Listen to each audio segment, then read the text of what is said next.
ये 8वां स्कंद मनवंतर लीला इसको कहते हैं। इसमें वासना के नाश के लिए संतों का सेवन आवश्यक है। श्रीमद् भागवत में 8वां स्कंद मनवंतर लीला नामक स्कंद संतों के धर्मों की कथा का वर्णन करने में आया है। इसलिए 7वां स्कंद में उति वासना का नाश हो ऐसी कथा कही गई है। मनु महाराज की संतानें देवताओं, इंद्र, ऋषियों और भगवान के अवतार की कथा का वर्णन इसमें करने में आया है।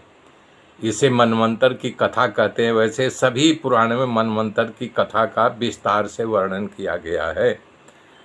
इसमें गजेंद्र मोक्ष, समुद्र मंथन की कथा, कुर्म धन्वंतरि, मोहिनी आदि अवतार, देव असुर का युद्ध, बलि राजा की कथा, बहुत सारी सुंदर सुंदर कथाएं इसमें कही गई हैं मनवंतर लीला में।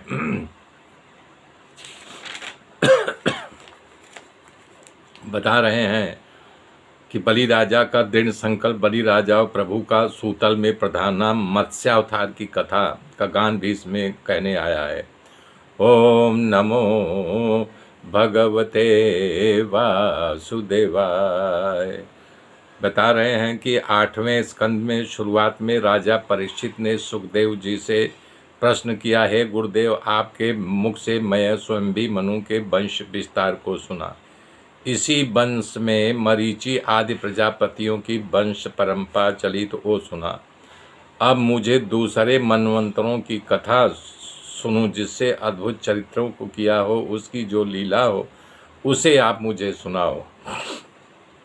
सुखदेव जी ने कहा, हे राजा, श्वेतावराह कल्प में शंभु आदि मनवंतर बीत गया, 6वां मनवंतर बीत गया, अभी वैवस्वत मनवंतर चल रहा है।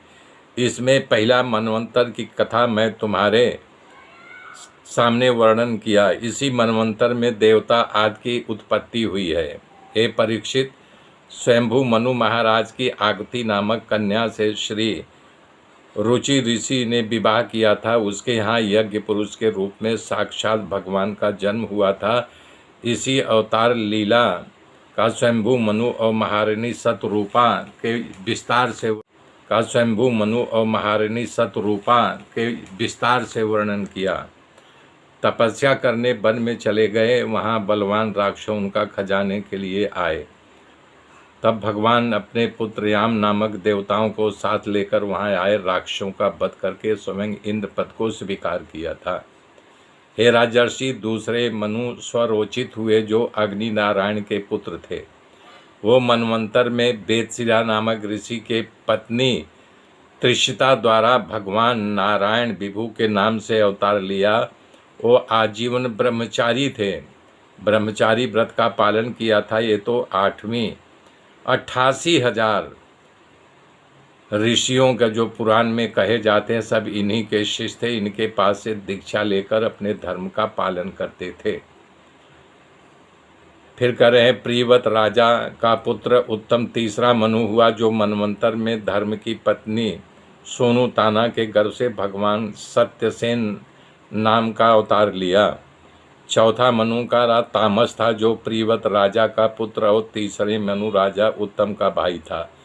इसी मनवंतर में हरिमेवा ऋषि की पत्नी हरणी के गर्भ से भगवान नारायण हरि स्वरूप में अवतार लिया था। स्वयं अवतार में भगवान हरि गजराज गजेंद्र मोक्ष की कथा का वर्णन है। गजेंद्र को मोक्ष दिया था। इसकी कथा आगे मैं तुम्हें विस्तार से कह रहा हूँ, सुनो। कह रहे हैं गजेंद्र की कथा। इस बात को सुनकर के राजा परीक्षित ने भगवान सुखदेव से प्रश्न किया कि हे प्रभु, गजराज पर प्रभु प्रसन्न हुए कथा मुझे सुनाओ। अब इस कथा को राजा कभी सुना है ऐसा लगता है। सुखदेव जी ने अपने मन में विचार किया, इस कथा को राजा परीक्षित ने कभी सुना है। मेरे मित्रों, मेरे साथ जुड़े रहिए। आगे की कथा कल जोड़ूंगा। तब तक के लिए जय श्री राम, जय श्री राम।